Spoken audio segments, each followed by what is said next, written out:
Alan Ochanda. Thanks, Ochanda, for that.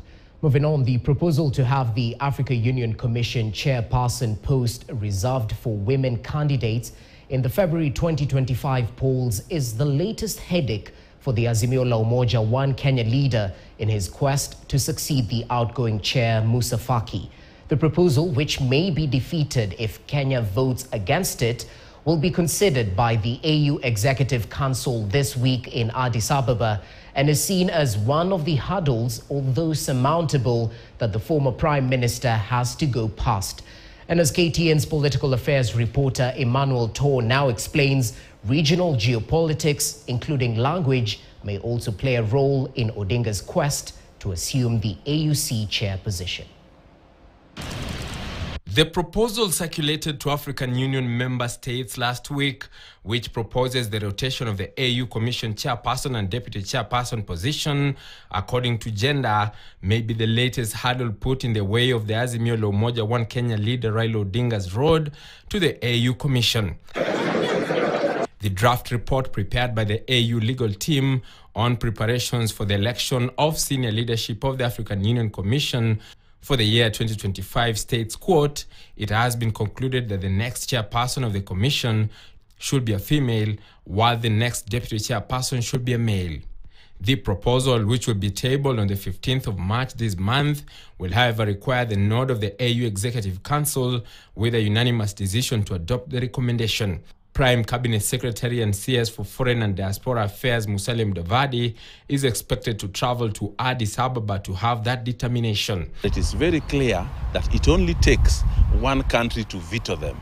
And now that Kenya has opted to support Raila Odinga, they will easily be vetoed unless Kenya reverses its support for Raila Odinga. And even if they were to do that, probably another country would come to his rescue. So the only issue, the biggest hurdle for Raila Odinga is to convince people like former President Kikwete of Tanzania not to run. It's to convince Somalia not to give a candidate. Although he may get past that hurdle, Odinga must however come face to face with the continental geopolitics, pitting regional blocs and communities against each other. Currently, the East African Community, which is a favorite for the post, has 8 members, the Economic Community of West African States, ECOWAS, with 15, the Southern African Development Community, SADC, with 16, and the North African Community with 7 members.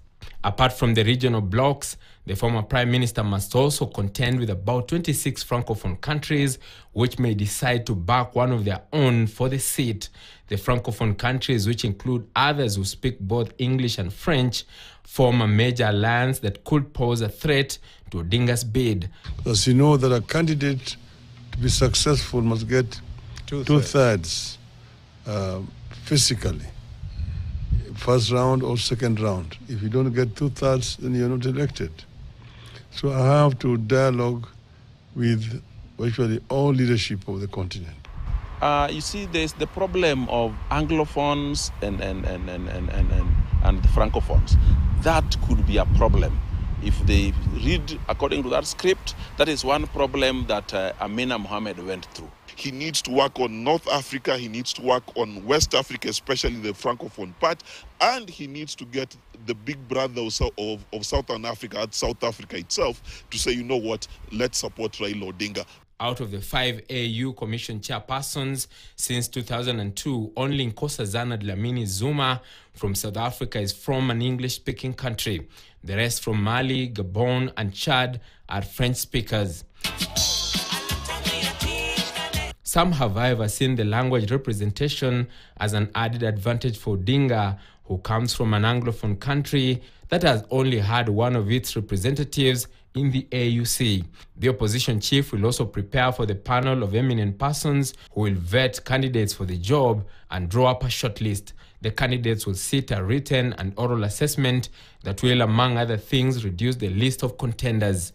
How do you choose these questions? How do you load them? You know, you have to ask the question. Who decided on having a computer-based?